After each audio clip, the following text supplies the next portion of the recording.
Hola, ¿qué tal? Muy buenos días. Sean bienvenidos a una nueva consulta virtual desde las redes de Neuromarce con la fundadora de este proyecto, la doctora Marcela Hernández. ¿Qué tal, doctora? ¿Cómo está? Buenas tardes. Hola Luis, buenas tardes todos en este martes frío desde Monterrey. Gracias por acompañarnos en este nuevo live. Sí, se vino muy frío el clima en esta semana. Yo creo que el puentecito nos relajó lo suficiente como para decir, no vayan a trabajar. Sí, cambiando cómo entra la primavera. Exacto, pero aquí estamos para traerles información sobre padecimientos neurológicos con la doctora Marcela. Y el día de hoy vamos a hablar acerca de la miastenia gravis. Si tienen dudas, preguntas, comentarios o tienen algún caso que les gustaría plantear, déjenlo ahí en la cajita de comentarios. De igual manera, producción nos va a pasar las preguntas para estarlas respondiendo. Pero bueno, doctora, miastenia gravis, ¿qué viene siendo este tipo de padecimiento neurológico? Bueno, la miastenia gravis viene su nombre de mios, que deriva del griego músculo, astenia, que quiere decir cansancio, debilidad o fatiga, y gravis, que viene del latín, que significa grave. Entonces es una fatiga, debilidad o cansancio grave del músculo. Ok. Es una enfermedad de todas las hermanitas que hemos ido hablando, igual autoinmune del sistema nervioso, igual que esclerosis múltiple o que Guillain-Barré, pero bueno, afectan en diferentes partes del sistema nervioso. No es lo mismo, Ok. aunque tienden a tener estos mecanismos en común donde los propios anticuerpos del cuerpo atacan algunas partes del sistema nervioso. Aquí, por ejemplo, ¿cuáles podrían ser las principales músculos dentro del grupo que existe en todo el cuerpo del ser humano que pudieran verse afectados? Los músculos son principalmente los que tenemos voluntad de moverlos. Ok. Como por ejemplo cuando parpadeamos, eso lo hacemos de forma voluntaria, o cuando miramos hacia algún lado también lo podemos o lo hacemos de forma voluntaria. O por ejemplo el hecho de hablar o de pasar algún alimento, la primera parte de la deglución tiene un mecanismo voluntario. Entonces estos son músculos que se ven afectados de forma principal por miastenia gravis. También se ha visto que hay mayor cantidad de receptores sobre estos músculos, es por eso que son los que más presentan esta debilidad, Ok. por así decirlo. Pudiéramos entender primero, si me gustaría que nos explicase cómo es que funciona la comunicación cerebro-neuronal en estos músculos que acaba de referenciar, ¿no? Que son voluntarios. ¿Por qué tenemos esa capacidad de fomentar el movimiento en ciertos músculos y por qué en otros no?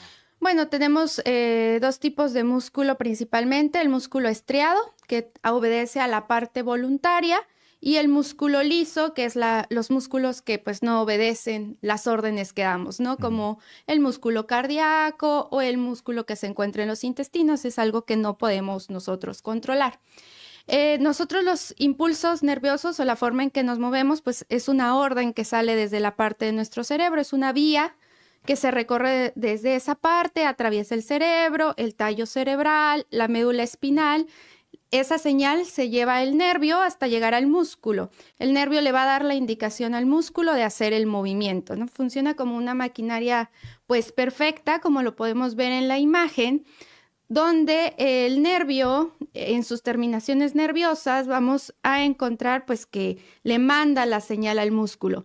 Aquí lo que pasa en la miastenia gravis es que tenemos el nervio que lleva la información, tenemos el músculo, pero entre ese espacio que existe del nervio y músculo, que se conoce como hendidura postsináptica, hay unos receptores para un neurotransmisor que se llama acetilcolina, que es el que le va a hacer que el músculo se mueva. Ok. En la miastenia gravis, pues esta conexión no se va a llevar a cabo porque va a haber una destrucción de esos receptores de acetilcolina por propios anticuerpos que produce el paciente, haciendo que pues el músculo no realice la contracción o el movimiento que le estamos indicando. Este tipo de contracciones o de comunicaciones, como lo que estamos viendo en la imagen, ¿se da de forma gradual o es algo que de forma inesperada dejamos de tener esa comunicación con nuestros músculos? No, generalmente va siendo de una forma gradual. De hecho, los pacientes lo platican que pueden iniciar con una visión doble, que llamamos médicamente diplopia, que puede ser tanto en el plano horizontal como en el plano vertical. Puede presentar ptosis, que es la caída del párpado, que comúnmente solamente es un párpado. Y los pacientes pueden tener este mecanismo de caída del párpado y lo que ellos hacen para compensar es levantar la cabeza. Entonces puede ser estas posturas anormales, que la gente ande así, porque está compensando esa caída del párpado. O sea, tenemos mucho menor campo, ¿no? Ajá, visual. Visual. O lo otro es, pues generalmente pueden tener problemas en la fonación. El habla cambia. Se dice que es una habla nasal o como si el paciente estuviera gangoso, que son datos que nos ayudan también a orientarnos. Y también puede haber una imposibilidad para deglutir, para pasar alimentos, principalmente líquidos, porque es una función más voluntaria, pero también puede haber problemas al pasar los sólidos. Entonces, la historia de los pacientes puede iniciar así, como, empecé a ver doble, ¿no? Empecé a ver que no estaba viendo bien y a veces no es que estén viendo bien, sino que están viendo doble. Después se agrega problemas para hablar, que puede tener esta voz nasal o como si estuvieran hablando gangoso. Empiezan a tener problemas para pasar líquidos, problemas para pasar sólidos y se sienten muy cansados, que eso también es una característica. Pero lo que más nos orienta a pensar que estamos frente a miastenia gravis es que los síntomas fluctúan, que es la característica principal. Quiere decir que los pacientes por la mañana están mejor que por la tarde.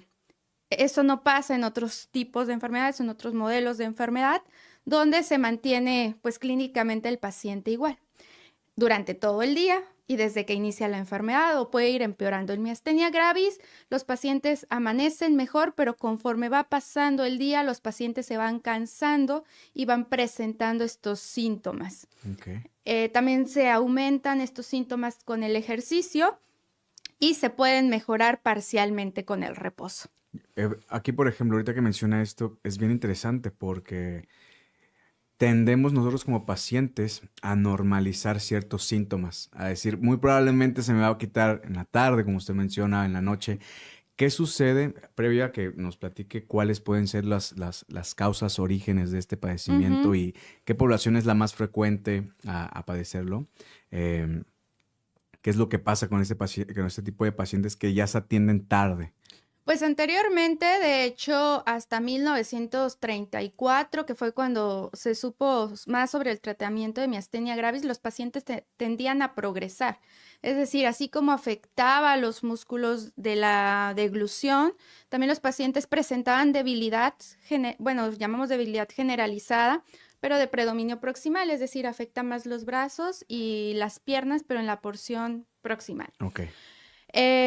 Aquellos casos más graves, pues podían terminar en falla ventilatoria, requerían intubación, pero bueno, hasta hace algunos años pues no se tenían como protocolos para tratar a estos pacientes, entonces podían fallecer o la mayoría fallecía por esta enfermedad. Actualmente pues ha cambiado el panorama, tenemos tratamiento sintomático, también ha mejorado... tenemos más tratamientos que ofrecerles a los pacientes y también, ya hay un equipo multidisciplinario en caso de que el paciente requiriera apoyo ventilatorio o ventilación mecánica. Sí, es un equipo muy integral, ¿no? Sí. Ahora bien, en tema del origen de las causas, ¿por qué se desarrolla esto? ¿Por qué sucede esta afectación a nivel neuronal? ¿Y por qué se bloquea la comunicación entre terminación cerebro y músculo? Músculo. Bueno, como les decía, son anticuerpos que se producen contra receptor. La mayoría de los casos es contra receptor de acetilcolina, hasta en un 85% de los casos. Pero también hay otros tipos de receptores otros subtipos más bien de miastenia gravis que llamamos MUX y otros que es LPR4, pero eso es como ya más técnico. Lo que sabemos o está muy relacionado es con el timo. El timo es un órgano linfoide que se encuentra detrás del esternón, enfrente del corazón, que se encarga de producir, multiplicar y también de eliminar células linfocitos T. Entonces, los pacientes que tienen ya sea crecimiento del timo o algún tumor que puede ser benigno o maligno del timo, pueden desarrollar miastenia gravis. ¿En qué etapas de la vida? Bueno, tenemos un pico de los 20 a los 40 años de edad, principalmente en mujeres, y después de los 50 años, la mayoría son hombres. Porque es más alto, porque en cuanto a la edad más joven es más alto en mujeres y viceversa, ¿no? Bueno, creemos que está en mujeres, que está en relación a las hormonas, igual Ok. como lo hemos hablado en otros temas, que Claro. está en relación al ciclo hormonal y bueno, a la producción de estrógenos. Y en cuanto a hombres, pues se ha visto en relación con algún tipo de neoplasia o de cáncer. Ujú. Ok. Todavía pues nos falta como detallar más sobre estos grupos, pero en términos generales estas son las razones. Ok, doctora, ya platicamos acerca de todo el contexto que engloba esta enfermedad, ¿no? ¿Cuáles pueden ser sus síntomas? ¿Quién puede presentarlo y en qué edades también se puede presentar? ¿Y qué es lo que pasa con este padecimiento? Me gustaría que nos brincáramos a la etapa del diagnóstico. ¿Cómo ustedes, lejos de todos los síntomas que ya acaba de platicar y las imágenes que acabamos de presentar, cómo ustedes diagnostican este padecimiento para a las personas que llegan quizá con un párpado caído, visión doble? Porque de entrada, a lo mejor, muy probablemente por el desconocer estos tipos de síntomas, nuestra primera reacción sería ir con un médico general, ¿no? O van mucho con el oftalmólogo. Exacto. Por esta visión doble y caída del párpado, a veces sí, su primera opción es el oftalmólogo, pues ellos revisan que está todo bien. Algunos sospechan sobre la posibilidad de miastenia gravis y refieren al neurólogo. Entonces, muchas veces los pacientes siguen ese camino. Pero sí, si están teniendo visión doble, problemas para hablar, problemas para tragar, debilidad de las extremidades, pues lo más probable es que sea una enfermedad neurológica. ¿Cuál era en La específico? siguiente, doctora, es ¿Cómo se diagnostica? ¿cómo diagnosticaba exactamente? Aparte de lo que nos cuenta el paciente, hacemos un par de pruebas en el consultorio para ver si efectivamente estamos frente a esta enfermedad. Igual, pues hacemos una exploración neurológica más extendida y mandamos, si nuestra sospecha es miastenia gravis, un estudio que se llama, prueba de estimulación repetitiva y también una prueba de fibra única. Y también tenemos que pedir forzosamente los receptores, anticuerpos contra el receptor de acetilcolina. Ok. Como decíamos, esta relación que hay con el timo, pues pedimos también una tomografía de tórax para ver si ese timo está crecido o hay algún tipo de tumoración por esta relación que existe. Ok, ya una vez complementando todo ese tipo de estudios, ¿la valoración del paciente se respalda más con estudios de laboratorio clínicos o es 100%, bueno, o en un porcentaje considerable la exploración física del paciente? La exploración nos va a dar la pauta de frente a qué estamos, pero Ok. la confirmación nos los van a dar tanto las pruebas electrodiagnósticas que mencioné y también la presencia del anticuerpo en sangre, aunque del 10 al 15% pueden tener anticuerpos negativos. Ok, es algo muy habitual, ¿no? Ajá, sí. Ok. Ahora bien, ya vamos a brincarnos a la parte del tratamiento. Ya abordamos todo este contexto de diagnóstico de igual manera. ¿Cuál es el siguiente paso a seguir para tratar a estos pacientes? Es un tratamiento que llamamos al inicio sintomático, que se basa en mestinón, que pues ya los pacientes que tienen miastenia es de base su tratamiento, que es piridostigmina, que pues nos va a ayudar a que se haga esa recepción, que funcione de forma mejor el receptor de acetilcolina.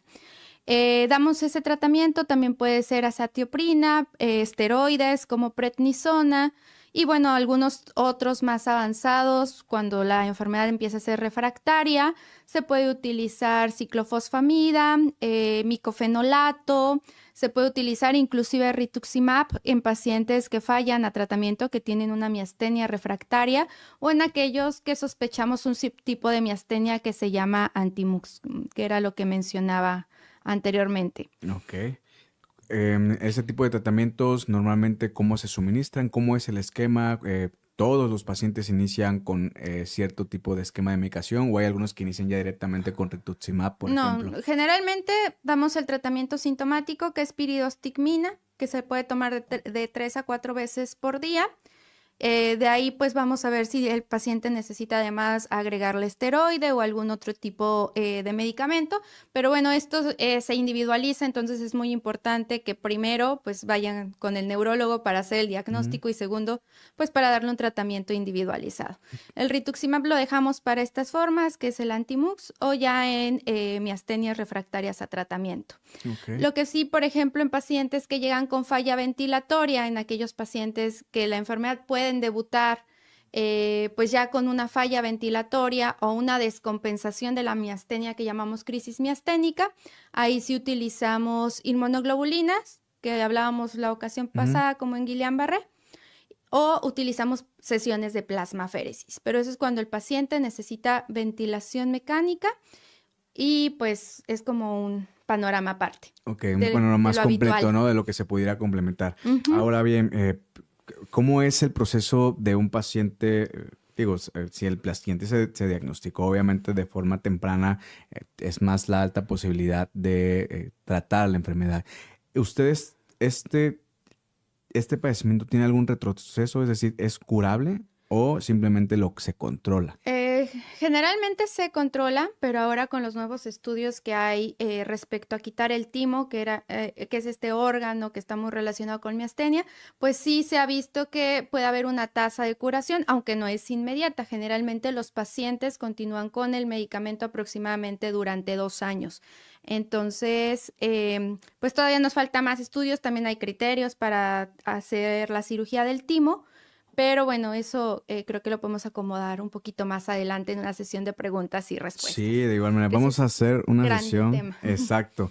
Estamos casi ya por terminar, así que como le dijo la doctora, vamos a hacer una sesión de preguntas y respuestas para que todas las dudas que surgieron en esta consulta virtual las puedan guardar, déjenlas en comentarios para que hagamos una recapitulación y pues procedamos a hacer el tema de preguntas y respuestas acerca de miastenia gravis. Doctora, para terminar, Ujú, me hizo mucho ruido que mencionó dos tipos de miastenia. ujú. ¿Cómo las pudiera o cómo se clasifica? Más que nada para poder cerrar esa brecha, ¿cuál es la miastenia quizá más agresiva que existe, si es que lo pudiera yo llamar así? Pues no hay como tal, bueno, hay una clasificación que la forma generalizada pues es la más agresiva. Hay formas focales, como lo decía, que solamente afectan los músculos oculares o también los músculos de la fonación o la deglución. Quizá la forma más grave pues es esta que afecta de forma generalizada, así lo Ok. llamamos, que afecta todo esto. Existe pues esta miastenia que no es una miastenia hereditaria, pero sí existe, por ejemplo, en mujeres que tienen miastenia, sus hijos pueden cursar con miastenia transitoria neonatal por el paso de estos anticuerpos hacia el bebé, Ok. que generalmente se resuelve en los 3 meses. El que hablamos es sobre todo una miastenia adquirida, Ok. entonces no es hereditaria, Pero es pero estacional, se podría decir. no sé, no creo que ese término Ok. sea correcto. Pero sí hay algunos tipos genéticos, pero son muy raros que no vamos a Ok. abordar en este momento. Y la miastenia transitoria neonatal. Sí, es muy extenso el tema, sinceramente. Sí, sí es como Demasiado. para abarcarse en Como un para hacer unos 5 live. episodios de esto. Sí. Doctora, para terminar, ¿qué nos pudiera recomendar si es que es posible quizá mejorar hábitos de vida para todos los pacientes que quizá no cuentan con un diagnóstico, pero pues quieren prevenir? Pues desafortunadamente no existe como tal la prevención. Lo mejor que le puede pasar al paciente es ser diagnosticado de forma oportuna para iniciar tratamiento, recuperar calidad de vida. Se indica ejercicio cuando los pacientes pues ya están más controlados de la enfermedad. También pues una nutrición que sea adecuada al paciente por estos problemas que hablábamos de la deglución. No consumir tabaco, no consumir alcohol, creo que serían las mejores recomendaciones en este momento. Y bueno, tener una dieta lo más saludable posible, pero no existe como tal una dieta para el paciente con miastenia. Ok, doctora. Para la gente que nos está viendo, si requiere una consulta de primera vez, ¿nos pudiera compartir su información? Sí, nos encontramos en The Brain Clinic. Estamos en Monterrey, porque sí me han preguntado varias veces dónde estamos ubicados. Estamos, ahí está la dirección en pantalla. Y también van a aparecer los números por si alguien tiene alguna duda o quisiera una consulta de neurología. Con mucho gusto. Excelente. Muchas gracias por estar aquí, doctora. Gracias por Gracias a habernos compartido ustedes. parte de esta información y pues esténse muy al pendientes porque vamos a estar publicando contenido a través de las redes de la doctora Marcela. De igual manera, suscríbanse, es completamente gratis. Preparen sus preguntas, compartan este contenido para a todos sus familiares, seres conocidos y pues también para que estemos en contexto de, como lo menciona la doctora, si no bien se puede prevenir, que sea un diagnóstico oportuno. Les deseo un excelente martes. Mi nombre es Ángel Prado y recuerden que este programa está en colaboración con Cap Medical, su clínica de infusión y de corta estancia especializadas en terapias de infusión.